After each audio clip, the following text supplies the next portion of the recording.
Hello everyone.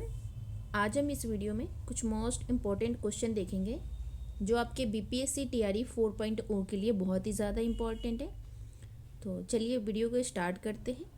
और इस video में आज हम जियोग्राफी के क्वेश्चन देखेंगे। तो वीडियो को शुरू करने से पहले वीडियो को लाइक करें, शेयर करें और चैनल को सब्सक्राइब कर लें ताकि आने वाला नोटिफिकेशन आपको मिलता रहे।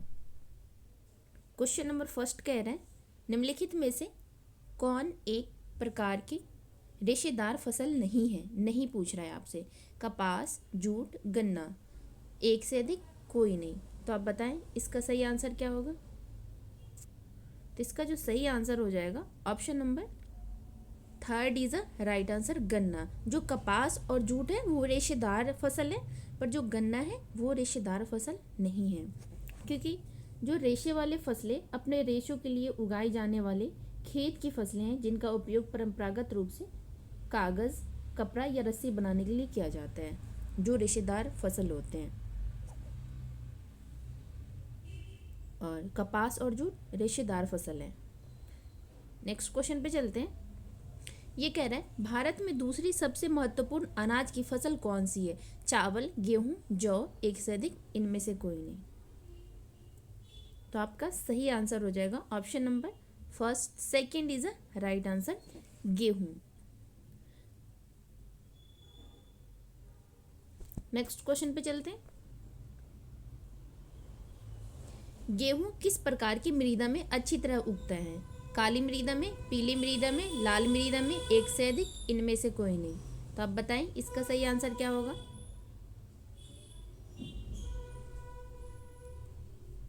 तो इसका जो सही आंसर हो जाएगा option number second is a right answer, पीली मृदा।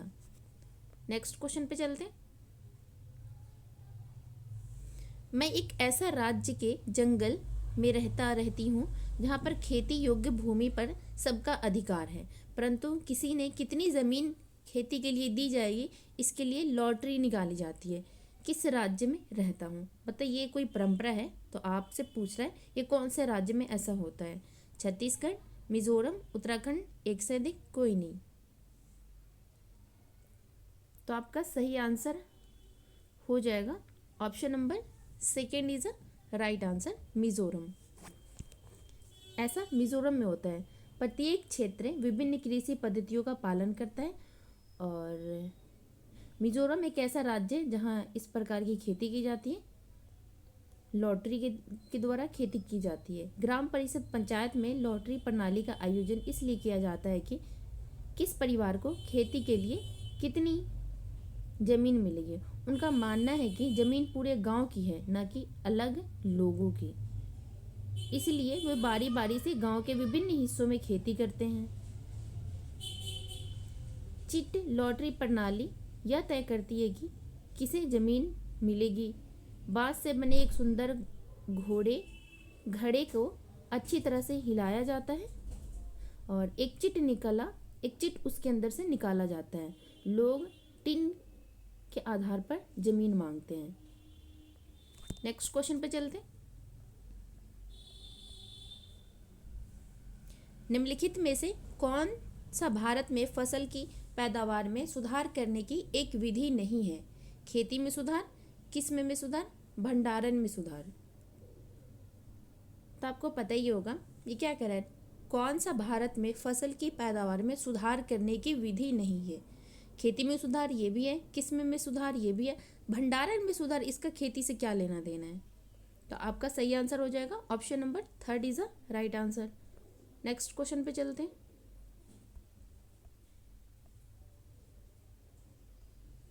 ये कह रहा है यदि कोई किसान अपने खेतों में उर्वरकों और कीटनाशकों के आदि कव्य का उपयोग करके बार बार धान की फसल उगाता है तो इस आचरण से उसके खेत की मृदा केवल धान की फसलों के लिए उपयुक्त होगी, एक साल में कई फसलों के लिए उपजाऊ हो जाएगी, बंजर हो जाएगी, एक से अधिक कोई नहीं। तो आप बताएं इसका सही आंसर क्या होगा। तो इसका सही आंसर हो जाएगा option number third is a right answer. अगर खेतों में ज़्यादा कीटनाशक दवाइयाँ डाली जाती है, खाद डाले जाते हैं तो वो बंजर हो जाती है, फसल निकलना बंद हो जाते हैं। नेक्स्ट क्वेश्चन पे चलते हैं। निम्नलिखित जानकारी के आधार पर फसल की पहचान करें। इसे गोल्डन फाइबर के रूप में जाना जाता है। यह बाढ़ के मैदानों में अच्छी तरह से सूखी उपजाऊ मिट्टी पर अच्छी तरह से बढ़ता है, जहां हर साल मिट्टी की नवीकरण किया जाता है। कॉफ़ी, जूट, गेहूं, एक से अधिक, इनमें से कोई नहीं। तो आपका सही आंसर हो जाएगा option number second is a right answer, jute. Jute को गोल्डन फाइबर के नाम से भी जाना जाता है, इस बात को आप याद रखेंगे। नेक्स्ट क्वेश्चन पे चलते हैं। डैश उर्वरकों में अग्रणी स्थान लेता है। नाइट्रोजन उर्वरक में, फास्फेटिक उर्वरक में, पोटेशिक उर्वरक में, एक से अधिक, कोई नहीं। तो आपका सही आंसर हो जाएगा option number first is a right answer, nitrogen उर्वरक। नेक्स्ट क्वेश्चन पे चलते हैं। ज्वार एवं बाजरा निम्न में वृद्धि करता है। उच्च नमी में, कम नमी में, नमी की अनुपस्थिति में, एक से अधिक, कोई नहीं। तो आप बताएं इसका सही आंसर क्या होगा।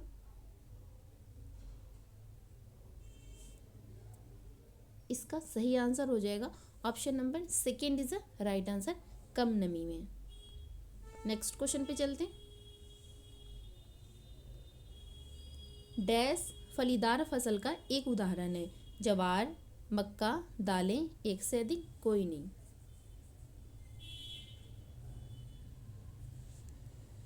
तो इसका सही आंसर हो जाएगा option number third is a right answer, दालें। दालें फलीदार फसल का एक उदाहरण है। नेक्स्ट क्वेश्चन पे चलते हैं। भारत में सागौन, साल और शीशम किस वनस्पति की प्रमुख प्रजातियां हैं। उष्णकटिबंधीय कांटेदार वन और झाड़ियाँ की, उष्णकटिबंधीय पर्णपाती वन की, मैंग्रोव वन की, एक से अधिक, इनमें से कोई नहीं। तो आपका सही आंसर हो जाएगा option number second is a right answer, उष्णकटिबंधीय पर्णपाती वन। और ये क्वेश्चन आपका एनसीईआरटी क्लास 9th के किसी चैप्टर से, 4th या 5th चैप्टर से। नेक्स्ट क्वेश्चन पे चलते हैं। भारतीय वन सर्वेक्षण विभाग की स्थापना कब की गई। 1880 में, 1981 में, 1857 में, एक से अधिक, इनमें से कोई नहीं। तो आपका सही आंसर हो जाएगा 1880 में तो नहीं होगा कि उस टाइम भारत आज़ाद ही नहीं हुआ था, भारतीय वन सर्वेक्षण तो होगा नहीं। 1857 में नहीं होगा। आपका सही आंसर हो जाएगा option number second is a right answer, 1981।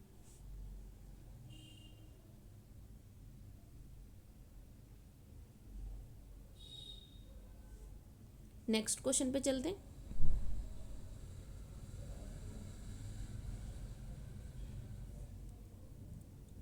लग रहा है इसका क्वेश्चन ही टाइप नहीं हुआ है। चलिए इसको हम पढ़ के बता देते हैं आपको। ये आपसे क्वेश्चन पूछ रहा था, राष्ट्रीय वन नीति के अनुसार पर्यावरण कारणों से देश के क्षेत्रफल का न्यूनतम कितना प्रतिशत भाग वनों से आच्छादित होना चाहिए। फिर से हम क्वेश्चन पढ़ देते हैं। राष्ट्रीय वन नीति के अनुसार पर्यावरण कारणों से देश के क्षेत्रफल का न्यूनतम कितना प्रतिशत भाग वनों से आच्छादित होना चाहिए। तो आप बताएं। ऑप्शन नंबर फर्स्ट है 23%, option number second 25%, option number third 33%। तो आपका सही आंसर हो जाएगा option number third is a right answer, 33%। Next question पे चलते हैं। भारतीय वन सर्वेक्षण रिपोर्ट कौन जारी करता है। विदेश मंत्रालय, गृह मंत्रालय, पर्यावरण, वन और जलवायु परिवर्तन मंत्रालय। तो आपका सही आंसर हो जाएगा ऑप्शन नंबर फर्स्ट तो होगा नहीं, विदेश मंत्रालय को वन से क्या लेना देना है, गृह मंत्रालय नहीं। इसका सही आंसर हो जाएगा option number third is the right answer, पर्यावरण, वन और जलवायु परिवर्तन मंत्रालय। नेक्स्ट क्वेश्चन पे चलते हैं। नीलांबर सागौन को हाल ही में भौगोलिक संकेत जीआई दिया गया। यह वृक्ष निम्नलिखित में से किस राज्य में पाया जाता है? केरल में, आंध्र प्रदेश में, तेलंगाना में, एक से अधिक, इनमें से कोई नहीं। तो आपका सही आंसर हो जाएगा option number first is the right answer. नीलांबर सागौन को वो केरल में पाया जाता है और हाल ही में उसे जीआई टैग दिया गया है। यह वृक्ष निम्नलिखित में से किस राज्य में पाया जाता है? तो केरल में पाया जाता है। नेक्स्ट क्वेश्चन पे चलते हैं। ये कह रहे हैं बिहार का कौन सा जिला सर्वाधिक वनाच्छादित है? जमुई, बांका, कैमूर। तो आपका सही आंसर हो जाएगा option number third is a right answer, Kaimur. Bihar में सर्वाधिक क्षेत्र वाले जिले कैमूर हैं। और अगर इंडिया में देखा जाएगा भारत में तो वो आपका मध्य प्रदेश हो जाएगा, अब बिहार में देखें तो वो आपका कैमूर हो जाएगा। और कैमूर दूसरे नंबर पे आ जाएगा आपका पश्चिमी चंपारण। बिहार का न्यूनतम वन्य क्षेत्र वाले जिले शेखपुरा है। नेक्स्ट क्वेश्चन पे चलते हैं।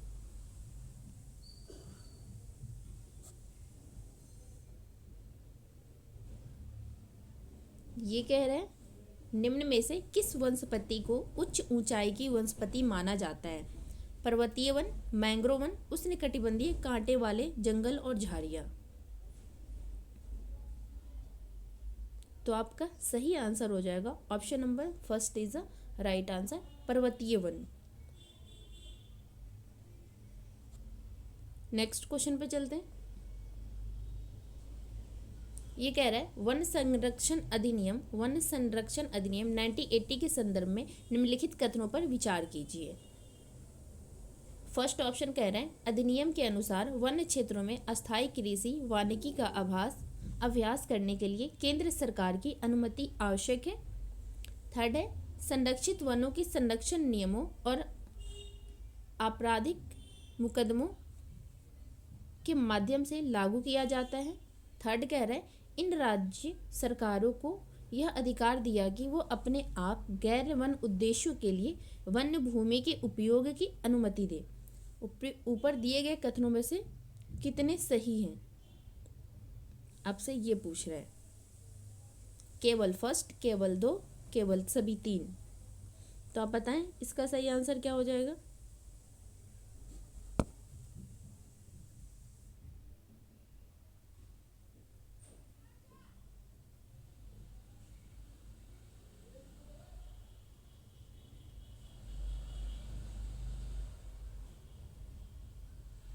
इसका सही आंसर हो जाएगा option number second is a right answer.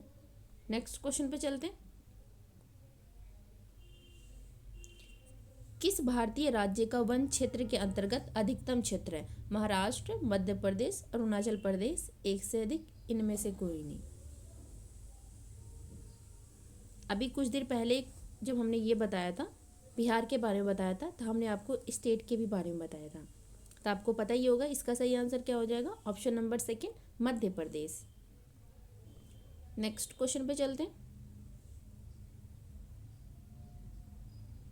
ये कह रहा है भारतीय उपमहाद्वीप में सबसे बड़ा मैंग्रोव दलदल कहाँ पाया जाता है? जो दुनिया के सबसे बड़े डेल्टा का हिस्सा है, जो विशाल नदियों जैसे गंगा, ब्रह्मपुत्र और मेघना द्वारा निर्मित है। फर्स्ट है सुंदरबन, सेकेंड है कच्छ, थर्ड है मुंबई तट से दूर, फोर्थ है एक से अधिक, फिफ्थ है कोई नहीं। तो आपका सही आंसर हो जाएगा option number first is a right answer, Sundarban. इसके बारे में कुछ देख लेते हैं। विश्व में मैंग्रोव वनों का सबसे बड़ा क्षेत्र कौन सा है? तो सुंदरबन है। सुंदरबन एक यूनेस्को विश्व धरोहर स्थल है और कोलकाता से लगभग 110 किलोमीटर दूर 24 परगना जिले के दक्षिण पूर्वी सिरे पर स्थित है। और सुंदरबन का नाम मैंग्रोव पौधों में से एक सुंदरी हेरिटिएरा माइनर के नाम पर पड़ा है। और सुंदरबन दुनिया के सबसे बड़े डेल्टा का एक हिस्सा है जो शक्तिशाली नदियों गंगा, ब्रह्मपुत्र और मेघना द्वारा निर्मित है। सुंदरवन विश्व में ज्वारीय हेलोफाइटिक मैंग्रोव वनों का सबसे बड़ा एकल खंड है। तो आपके क्वेश्चन कंप्लीट हो गए। इस वीडियो में हमने टोटल क्वेश्चन 20 करे हैं। आई होप कि आपको वीडियो पसंद आएगी। आप इस वीडियो को ज़रूर देखें, जितना हो सके आप प्रैक्टिस करते रहें। कुछ प्रॉब्लम आई थी जिसकी वजह से 2 दिन वीडियो नहीं आई थी, अब रेगुलर बेस पे वीडियो आएगी। मिलते हैं नेक्स्ट वीडियो में। वीडियो को लाइक करें, शेयर करें और चैनल को सब्सक्राइब कर लें। Thank you.